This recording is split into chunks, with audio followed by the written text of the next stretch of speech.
बिस्मिल्लाहिर्रहमानिर्रहीम बिस्मिल्लाहिर्रहमानिर्रहीम। Dear students, आज का जो हमारा लेक्चर है, हम क्लास हेटेरोज़ोआ को डिस्कस कर रहे थे अपने लास्ट लेक्चर में। हमने दो एग्ज़ाम्पल्स को डिस्कस किया था। आज क्लास हेटेरोज़ोआ की एक और एग्ज़ाम्पल को डिस्कस करेंगे और वो हमारे पास है हाइड्रा। हाइड्रा डिप्लोप्लास्टिक एनिमल्स होते हैं, यानी इनके अंदर भी एम्ब्रियोनिक स्टेज पे दो लेयर्स बनती हैं, एक एक्टोडर्म होती है और दूसरी गैस्ट्रोडर्म होती है। अब हमारे पास ये जो हेटेरोज़ोआ के मेंबर्स हाइड्रा हैं, ये फ्रेश वाटर हेटेरोज़ोन है, यानी ये फ्रेश वाटर्स के अंदर रहते हैं। वेज लाइक यानी गुलदान की तरह की इनकी शेप होती है और इनके पास भी टेंटिकल्स मौजूद होते हैं जो कि इनके डिफेंस का काम करते हैं, फीडिंग में हेल्प आउट करते हैं और इसके अलावा अटैचमेंट किसी सरफेस के साथ अटैच होने के लिए भी हेल्प आउट करते हैं। इसके अलावा ये जो हमारे पास हाइड्रा हैं, ये किसी सरफेस के साथ अटैच रहते हैं। अब कौन सी सरफेस के साथ अटैच रहते हैं? ये जो एक्वेटिक प्लांट्स होते हैं उनके साथ अटैच रहते हैं। अब ये जो हाइड्रा हैं, इनके पास मेडुसा स्टेज नहीं होती, इनके पास सिर्फ एक ही बॉडी फॉर्म होती है और वो पोलिप होती है। अब अगर हम इनकी रिप्रोडक्शन की बात करें तो ये जो हाइड्रा हैं, इनके अंदर एसेक्सुअल रिप्रोडक्शन भी होती है और सेक्सुअल रिप्रोडक्शन भी होती है। अब जो एसेक्सुअल रिप्रोडक्शन है इनके अंदर, वो बडिंग के थ्रू होती है। यानी क्या है, एक हमारे पास हाइड्रा है, अब इसकी बॉडी के ऊपर स्पेसिफिक जगह पे एक आउट ग्रोथ बन जाती है एग्रेशन ऑफ सेल्स की वजह से। जब ये आउट ग्रोथ बनती है तो इस आउट ग्रोथ को हम बड कहते हैं। जब ये बड अब कुछ खास मेच्योर हो जाती है और इसके ऊपर कुछ टेंटिकल्स डेवलप हो जाते हैं, तो ये अपनी मेन बॉडी से कट ऑफ हो जाती है। कट ऑफ होने के बाद ये एक सेपरेट हाइड्रा बना देती है इस तरह से। अब अगर हम इनके अंदर सेक्सुअल रिप्रोडक्शन की बात करें तो सेक्सुअल रिप्रोडक्शन हाइड्रा के अंदर अनयूजुअल होती है, यानी ये गैर मामूली है। उसकी वजह ये है कि इनके अंदर जो सेक्सुअल रिप्रोडक्शन पाई जाती है वो पोलिप स्टेज के ऊपर पाई जाती है। तो ये इनका मेन फीचर है कि जो सेक्सुअल रिप्रोडक्शन है हाइड्रा के अंदर, वो इनकी पोलिप स्टेज के ऊपर पाई जाती है। अब क्योंकि सेक्सुअल रिप्रोडक्शन है और हमें पता है सेक्सुअल रिप्रोडक्शन में दो गैमीट्स का फ्यूजन होती है, यानी एक मेल गैमीट्स और दूसरे फीमेल गैमीट्स। अब जो मेल गैमीट्स हैं वो मेल गोनेड्स के अंदर प्रोड्यूस होते हैं, इन्हें हम टेस्टिस कहते हैं, और जो फीमेल गैमीट्स हैं वो एग्स होते हैं और वो ओवरीज के अंदर प्रोड्यूस होते हैं, और ओवरीज जो हैं वो फीमेल गोनेड्स होते हैं। अगर हम बात करें मेल गोनेड्स की यानी टेस्टिस की, तो जो हमारे पास हाइड्रा हैं, हाइड्रा के अंदर टेस्टीज किससे बनती हैं? एपिडर्मस से बनती हैं। यानी एपिडर्मस के जो सेल्स हैं उनके अंदर माइटोसिस होती है और वो एक एग्रेशन बना के एक स्ट्रक्चर बना देते हैं, कोनिकल टाइप स्ट्रक्चर बना देते हैं, जिन्हें हम टेस्टीज कहते हैं। अब क्या होता है इन टेस्टीज के अंदर, अब लेट करें ये हमारे पास स्ट्रक्चर है कि स्पर्म्स होते हैं वो किसके अंदर बनेंगे? इन टेस्टीज के अंदर बनेंगे। और ये टेस्टीज किससे बनती हैं? ये देखिए बाहर वाली जो आउटर साइड वाली एपिडर्मस लेयर है, इसके सेल जब माइटोसिस करते हैं तो उसके नतीजे में टेस्टीज बन जाते हैं। जब टेस्टीज बन जाते हैं तो फिर टेस्टीज के जो सेल्स होते हैं उनके अंदर मियोसिस होती है और मियोसिस के नतीजे में वो स्पर्म्स बना देते हैं।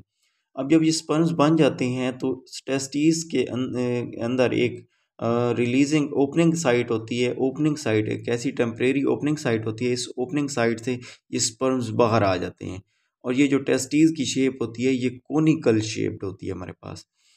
अब ये क्लियर हो गया हमारे पास कि जो टेस्टीज हैं वो एपिडर्मली बनते हैं हाइड्रा के अंदर और माइटोसिस के नतीजे में बनते हैं। जब बन जाती हैं तो फिर टेस्टीज के सेल्स के अंदर मियोसिस होती है और मियोसिस के नतीजे में स्पर्म बनते हैं। स्पर्म जब बन जाते हैं तो वो टेस्टीज में से एक टेम्परेरी ओपनिंग में से रिलीज होकर बाहर की तरफ आ जाते हैं। तो ये था मेल गोनेड्स के हवाले से। और जब हम बात करते हैं फीमेल गोनेड्स यानी ओवरी के हवाले से, तो ये जो ओवरी है ये भी एपिडर्मली यानी इंटरस्टिशियल सेल्स से मिलकर बनती है और हर एक ओवरी से एक एग रिलीज होता है। अब जब हम बात करते हैं कि एग की फॉर्मेशन एपिडर्मली होगी या गैस्ट्रोडर्मली, तो हम कहेंगे कि दोनों, यानी एपिडर्मस भी इन्वॉल्व होती है और गैस्ट्रोडर्मस भी इन्वॉल्व होती है in the formation of egg. क्योंकि देखें हमें पता है एग जो मैमल्स वगैरह हैं, या मैमल्स कह रहा हूँ बर्ड्स वगैरह, अगर हम देखते हैं जो उनके जो एग होते हैं उसमें भी दो पोर्शन होते हैं, एक वाइटिश पोर्शन होता है, ठीक है, और एक येलोइश पोर्शन होता है। जो येलोइश पोर्शन होता है वो एग की योक कहलाती है। अब जो गैस्ट्रोडर्मस के सेल्स हैं, ये देखें, ये अंदर वाली लेयर गैस्ट्रोडर्मस है। गैस्ट्रोडर्मस की, ये देखें, गैस्ट्रोडर्मस की लेयर से क्या होता है, एग योक जाती है एग के अंदर। तो इसका मतलब है हमारे पास अगर क्वेश्चन आता है कि जो एग्स हैं हाइड्रा के अंदर, उनकी फॉर्मेशन किसके थ्रू होती है, तो हम कहेंगे बोथ एपिडर्मली एंड गैस्ट्रोडर्मली। तो जब एग फॉर्मेशन हो रही होती है तो yolk incorporated into the egg from the gastrodermal cell. अब ओवरी बन गई है, ठीक है, और ओवरी के अंदर एग भी मौजूद है। अब क्या होगा, जब एग फॉर्मेशन हो जाएगी, एग फॉर्मेशन होने पर ये जो एग है एक स्टॉक के थ्रू, ये देखिए, एक स्टॉक के थ्रू अटैच हो जाता है गैस्ट्रोडर्मिस एपिडर्मिस के साथ। एक स्टॉक के थ्रू अटैच हो जाता है एपिडर्मिस के साथ। अब जब ये एपिडर्मिस के साथ एग अटैच हो जाता है तो जो ओवरी है वो डिसइंटीग्रेट हो जाती है, यानी टूट जाती है। सिंपल हमारे पास ये है कि एपिडर्मस के सेल्स की एग्रेशन से ओवरी बनेगी, ओवरी के अंदर एग फॉर्मेशन होगी, और एग के जो योक पोर्शन होगा वो गैस्ट्रोडर्मस से आएगा। जब एग फॉर्मेशन हो जाएगी तो एग एक स्टॉक के थ्रू खुद को एपिडर्मस के साथ अटैच करा लेगा, और उसके बाद जो ओवरी है वो डिसइंटीग्रेट्स हो जाएगी, टूट जाएगी, अलहदा हो जाएगी। तो ये तो था सेक्स और रिप्रोडक्शन के हवाले से। फिर जब हमारे पास स्पर्म्स आता है एग के साथ, फर्टिलाइजेशन होती है, फर्टिलाइजेशन होने के बाद ये स्टॉक अलहदा होकर फिर किस में बदल जाएगी, एक अलहदा हमारे पास हाइड्रा में बदल जाएगी। उसके बाद हम डिस्कस करते हैं ऑर्डर साइफोनोफोरा को। साइफोनोफोरा हमारे पास लार्ज ओशनिक हाइड्रोजोन है, यानी ये समंदर में रहने वाले हाइड्रोजोन है। ये कॉलोनी की फॉर्म में रहते हैं। अब इनके अंदर दोनों बॉडी फॉर्म्स पाई जाती हैं, पोलीप्लॉइड भी और मेडूसा भी। लेकिन होता क्या है कि जो इसके कुछ पोलिप्स हैं उनको हम डेक्टाइलोजोइड्स कहते हैं, डेक्टाइलोजोइड्स का नाम देते हैं। जो पोलिप्स हैं साइफोनोफोरा के, उनको हम डेक्टाइलोजोइड्स का नाम देते हैं।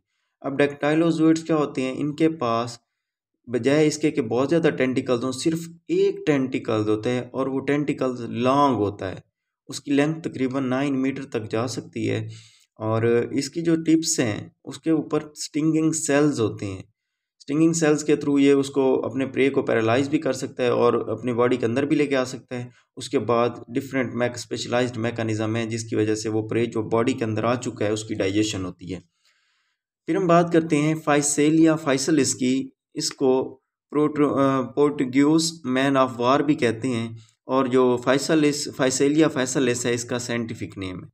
अब इसकी प्रॉपर्टीज़ ये हैं कि इनके अंदर स्विमिंग नहीं होती, ये स्विम नहीं कर सकते, और ये किसके थ्रू मूव करते हैं, ये at the mercy of wind और वेव्स, यानी हवा और लहरों की मदद से ये एक जगह से दूसरी जगह मूव करके जाते हैं।